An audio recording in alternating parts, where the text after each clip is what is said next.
Good morning. Welcome to the first tip practice of 2025. This month, our theme is food and beverage, so I thought I'd start the year on a sweet note and talk about dessert. Have you ever wanted to order dessert after a meal, but only to pass because the options on the menu seemed kind of unexciting and meh? For me, this has increasingly been the case over the years. Unless it's a really fancy restaurant, dessert menus often feature the same items: ice cream, cheesecake, chocolate cake, crème brûlée, and brownie. These items just feel low effort and uninspiring. Perhaps it's because we can make them ourselves, so it's hard to justify ordering them. Or it's because we see them at every other restaurant that they no longer feel special enough. Now, you're probably thinking, yeah, now that you say it, places do seem to have the same desserts. And that is true. Many mid-end restaurants now outsource their dessert menus.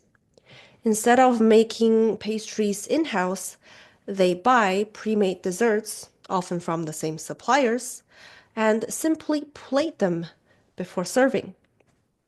Why? Because it's cheaper.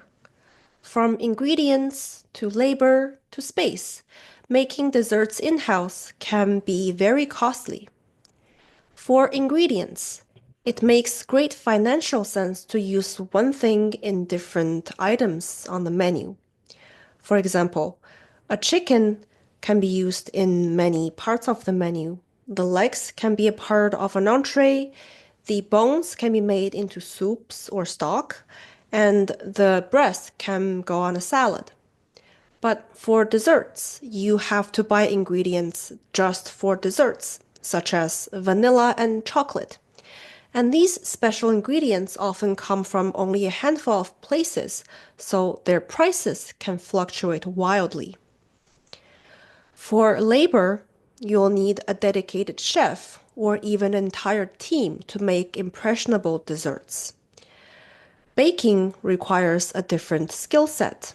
After all, baking is science, it is chemistry.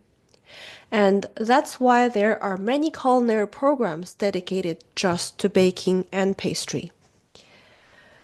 Lastly, you also need space and specialized equipment to make dessert. Things like ovens, cooling racks, molds, trays, extra fridges, and work surfaces. The more space the kitchen takes, the less space you have at the front of the house to seat your paying guests.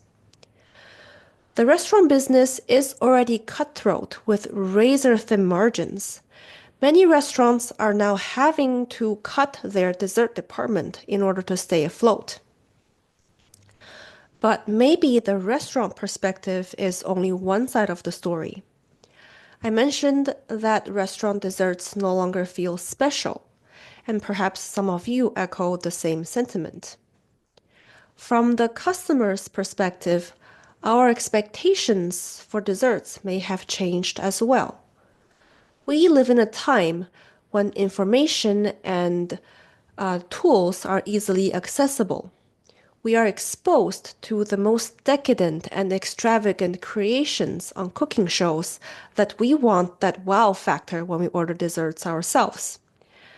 And there are plenty of free online tutorials to teach us to make the classics ourselves that we take them for granted when we see them on a menu. Once we are empowered with skills, our expectations naturally rise. In a way, this shifting dynamic and changing standard reminds me of our own profession. Just like how diners expect more from desserts because they have the ability to make them at home, our customers are expecting us to do more for them. Artificial intelligence and built-in translation programs have empowered people to handle the basic, simple tasks themselves. If they have to outsource to us, then it's either because they want better quality or expertise for complex tasks or perfection for high-stakes situations.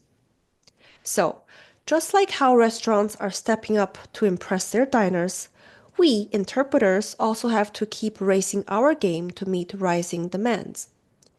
Honing our skills isn't just the right thing to do, it is essential. I hope you grow into a better interpreter this year, and I hope that our practice group will help you reach new heights. Thank you very much.